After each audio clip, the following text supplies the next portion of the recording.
Setelah berhasil mengangkangi dunia, pada akhirnya Mongolia hanya memiliki sepetak negara. Sebuah negara yang terkurung daratan di Asia Timur, berbatasan dengan Rusia di sebelah utara dan Republik Rakyat Tiongkok di selatan. Tiongkok dan Rusia yang dulunya menjadi wilayah taklukannya, sekarang menjadi negara besar melebihi Mongolia. Bahkan nama Tiongkok kini lebih dikenal orang dibandingkan Mongolia.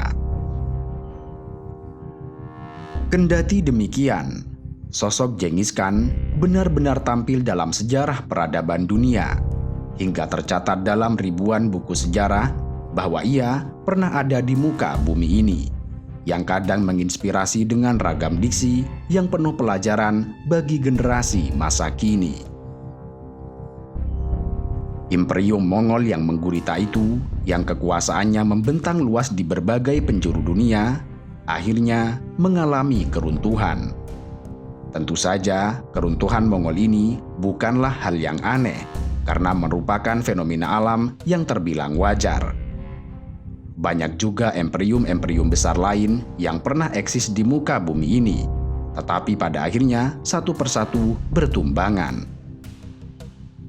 Kekaisaran Alexander Agung di Yunani kuno, Kekhalifahan Bani Umayyah di Damaskus, Kekhalifahan Abbasiyah di Baghdad, Kekhalifahan Bani Umayyah di Andalusia, Ottoman di Turki, Majapahit hingga Uni Soviet adalah di antara sederet imperium-imperium besar yang pernah eksis, tetapi kemudian runtuh. Dan sekarang, kebesaran imperium-imperium itu tinggal cerita yang kadang dibumbui dengan fiksi yang indah, meski perjalanan sejarahnya cenderung mengerikan.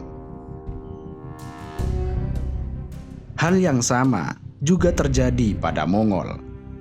Keruntuhan Mongol sebagai imperium yang pernah mengangkangi dunia itu termasuk pada bagian dari siklus alamiah yang biasa terjadi. Muncul dan tenggelam, ada kemudian tiada, lahir lalu musnah, dan seterusnya.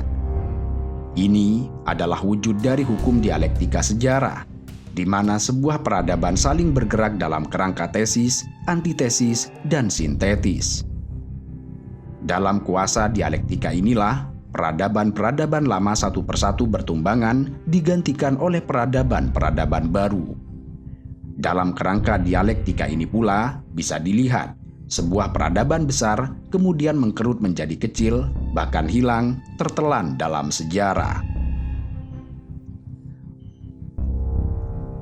Imperium Mongol mencapai titik deklinasinya sehingga berakhir pada keruntuhannya setelah kematian Genghis Khan pada tahun 622 Hijriah atau 1227 Masehi, sehingga terpecah ke dalam 4 kekaisaran, yaitu dinasti Yuan di Tiongkok yang didirikan Kublai Khan, Golden Horde di Rusia yang didirikan Batu Khan yang diteruskan Berke Khan, Ilkhanate di Persia dan Timur Tengah oleh Hulagu Khan, dan dinasti Chagatai di Asia Tengah.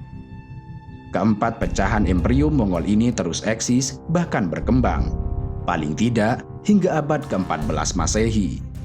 Namun demikian, masing-masing imperium itu mengalami keruntuhan setelah sebelumnya saling serang di internal mereka. Faktor paling dominan yang menyebabkan masing-masing imperium itu runtuh adalah sisi internal, yaitu perpecahan di antara mereka. Faktor eksternal tentulah ada, tetapi tidak begitu dominan. Kendati tidak dominan, justru lemah di sisi internal mengundang faktor eksternal. Misalnya, setelah kejatuhan para penguasa Mongol dan hiruk-pikuk politik di dalamnya, muncul ancaman kekuasaan dari luar ke wilayah-wilayah yang menjadi bagian kekaisaran Mongol, seperti bawahan Setia Mongol, Kerajaan Silisia Armenia yang mendapat ancaman dari dinasti Mamluk dan akhirnya dikuasai. Dinasti Yuan didirikan oleh Kublai Khan setelah menguasai Tiongkok yang wilayahnya meliputi kawasan Asia bagian timur, bahkan pernah ingin menguasai Jawa. Namun demikian, dinasti Yuan berakhir pada abad 14, tepatnya pada 1368 Masehi. Keruntuhan dinasti yang pernah dipermainkan Raden Wijaya dari Majapahit ini di tahun 1368 Masehi membuat Timur Khan, penerus Kublai Khan, harus terusir dari Tiongkok dan mengharuskan dirinya kembali ke Mongol. Faktor dominan yang muncul menjelang detik-detik keruntuhan dinasti Yuan sekaligus sebagai penyebab utama runtuhnya dinasti itu adalah semakin meningkatnya pemberontakan masyarakat Tiongkok, khususnya di bagian Tiongkok Selatan, dan hilangnya penopang untuk pemerintahan pusat. Saat itu, militer Mongol mengalami kemunduran, sehingga tidak lagi bisa diandalkan untuk meredam aksi-aksi pemberontakan di dalam kekuasaan dinasti tersebut. Dan yang lebih fatal, kekuatan militer ini semakin tidak memadai.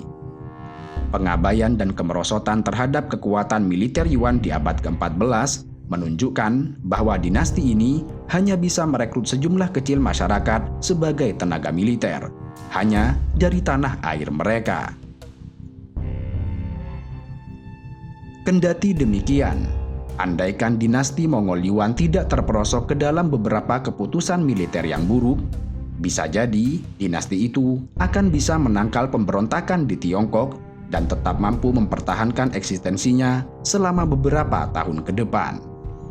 Paling tidak, dengan menghindari beberapa keputusan militer yang salah itu, mereka tidak cepat menemui keruntuhannya. Karena itu, akibat kesalahan dalam membuat kebijakan militer, yakni ketidakmampuan membangun kembali kekuatan militer, maka menjadi faktor internal yang turut mempercepat runtuhnya dinasti Yuan Mongol.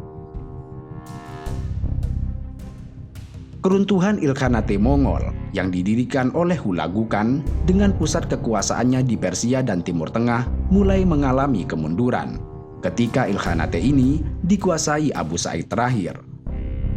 Meski telah menghancurkan Baghdad, keturunan Hulagu Khan yang bernama Ghazan Khan memeluk Islam pada tahun 1295 hingga Abu Sa'id sebagai Khan terakhir dinasti ini.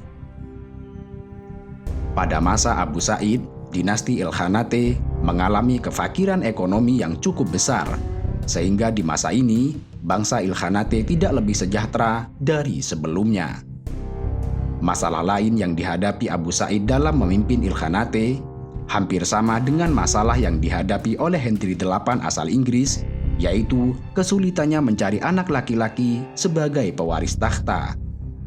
Hanya saja bedanya, Henry VIII akhirnya bisa menemukan, tetapi Abu Sa'id gagal menemukannya. Akibat tidak ditemukannya ahli waris laki-laki yang benar-benar kredibel untuk meneruskan takhta Ilkhanate itulah, maka pasca meninggalnya Abu Sa'id pada tahun 1335, takhta kekaisaran Ilkhanate menjadi ajang rebutan. Akhirnya, Ilkhanate jatuh ke tangan para panglima perang yang sebagiannya masih mempunyai darah Mongol dan sebagiannya tidak. Intinya, Ilkhanate yang dibangun oleh Hulagu Khan itu musnah akibat keterputusan generasi pewaris tahta. Kemudian, dinasti Golden Horde yang didirikan Batu Khan dan dinasti Chagatai sesungguhnya bisa bertahan lama, tetapi akhirnya runtuh juga akibat faktor internal. Kedua dinasti Mongol ini runtuh disebabkan oleh faktor internal yang hampir sama, yaitu terjadinya perpecahan dan konflik antar anggota keluarga istana. Menjelang keruntuhannya ini, The Golden Horde kehilangan semua wilayah baratnya, termasuk Belarusia modern dan Ukraina hingga Polandia dan Lituania antara tahun 1342 dan 1369. Keluarga yang menjadi rival politiknya yang berasal dari anak turun Jochi mulai berjuang untuk merebut takhta Golden Horde setelah terjadi pembunuhan penerus takhta, yaitu Berdibek Khan pada tahun 1359. Akibat konflik internal itulah, kekaisaran Mongol yang didirikan Batu Khan itu pun runtuh serta musnah. Hal yang sama juga menimpa dinasti Chagatai. Pangeran Muslim dan non-Muslim di dalam dinasti Chagatai saling berperang satu sama lain dari tahun 1331 hingga 1343. Perang saudara di antara keluarga besar dinasti Chagatai yang berlainan agama inilah yang membuat dinasti Chagatai hancur ketika panglima perang yang bukan keturunan Genghis Khan mendirikan klan boneka mereka sendiri. Janibek Khan yang memerintah antara tahun 1342 hingga 1357 secara singkat meneguhkan kembali dominasi atas anak turun Chagatai. Janibek menuntut untuk penyerahan Ilkhanate di Azerbaijan sebagai wilayah kekuasaannya. Saat itulah ia dengan semboyan menyatakan, "Hari ini 3 cabang kekuasaan Mongol berada di bawah kekuasaan saya." Sejak itu, dinasti Chagatai masih bisa bertahan hingga abad ke-17 dan baru pertengahan abad ke-17, tepatnya pada tahun 1658 Masehi, mengalami keruntuhan secara permanen. Jadi, faktor perebutan tahta kekuasaan di antara keturunan cucu Genghis Khan sendiri itulah kemudian yang mengakhiri riwayat Imperium Mongol di berbagai dunia. Faktor utama runtuhnya Imperium Mongol adalah karena terjadinya pembusukan dari dalam. Yang hal ini tidak jauh berbeda dengan yang dialami oleh banyak imperium dalam Islam seperti Umayyah, Abbasiyah, dan bahkan Utsmaniyah atau Ottoman.